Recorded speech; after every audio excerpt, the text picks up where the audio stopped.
Celjsko sejmišče je v 3 večerih obiskalo približno 10 tisoč obiskovalcev, ki so med drugim iz prve roke izvedeli, kateri izdelki in storitve na področju industrije za odrasle so kakovostni. Kot vsako leto pa je bilo moč opaziti novosti, namenjene popestritvi spolnosti. Upravlja se, stavlja se znači na penis, razšireno, ovo je elastično. Možete se stavi na penis, na muški penis, ovdje možete vidjeti. Stavi se na penis i onda se stisne znači dugme. Ima 4 brzine, stisne se dugme koje može znači vibracije se uključe, možda sjetite vibraciju. Ima 4 brzine, prva, druga, treća, četvrta. Znači, Ko fičo. bravo, ali nema rikverc. Rikverc nema. Zavod za kulturo pornografije 69 je letos prvič podelil tudi rede Stojana Trdine za trajno in zgledno sodelovanje pri pripravah sejma.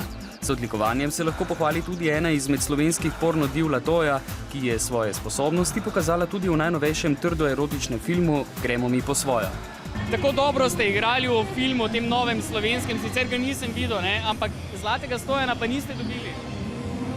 Zato, ker so rekli, ne more biti vedno Latoja, kao za Slovenijo sem preveč sem znana, ampak oni bi jih mogli dati znanim osebam, zato ker pri meni se stvari dogajajo, vsi berejo, kje sem jaz in to je point te igre.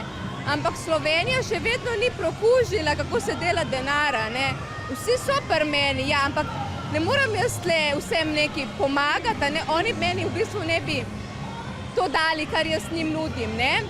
Se ukvarjam z ljudmi, dajem intervjuje, se slikam non-stop jaz, ker je moja faca, moje ime.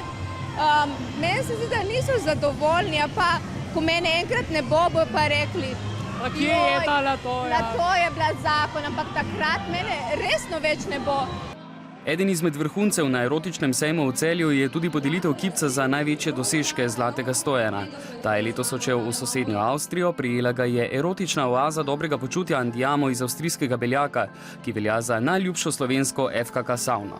Slovenci pa tam po neuradnih, a preverjenih podatkih pustimo 190 tisoč evrov mesečno, kar znese približno 2 milijona 200 letno. Tako da je to mogoče tudi en namig aktualni oblasti, kje se da še notranje rezerve izkoristiti, da ni samo javni sektor, ki ga lahko molzemo. Ja, ampak Slovenci smo moralisti, ne? Smo moralna družba.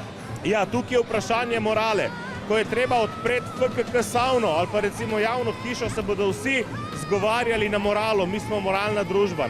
Ko je pa treba nek otroški dodatek vzeti nekomu, ne bo pa noben pomislil na moralo.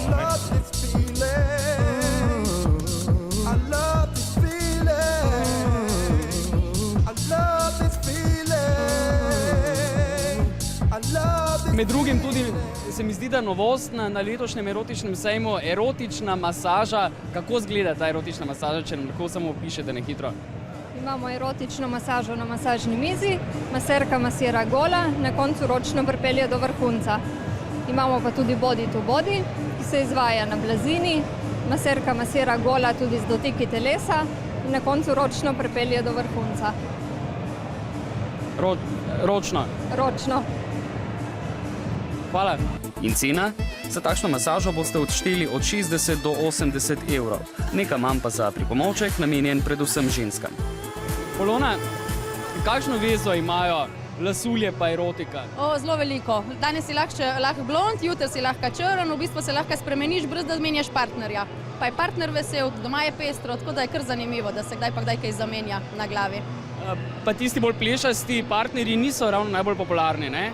Tudi za tiste moške plešaste imamo kakšno rešitev, je tudi moška lasulja obstaja, tako da vse se da porihtati. Kljub nekoliko manjšemu obisku kot doslej, to še ne pomeni, da zanimanje za tovrstno industrijo pri nas upada. Medtem ko je bilo prejšnja leta veliko radovednežev, so letos prevladovali tisti, ki so na sejem prišli z namenom popestriti hladne večere in noči.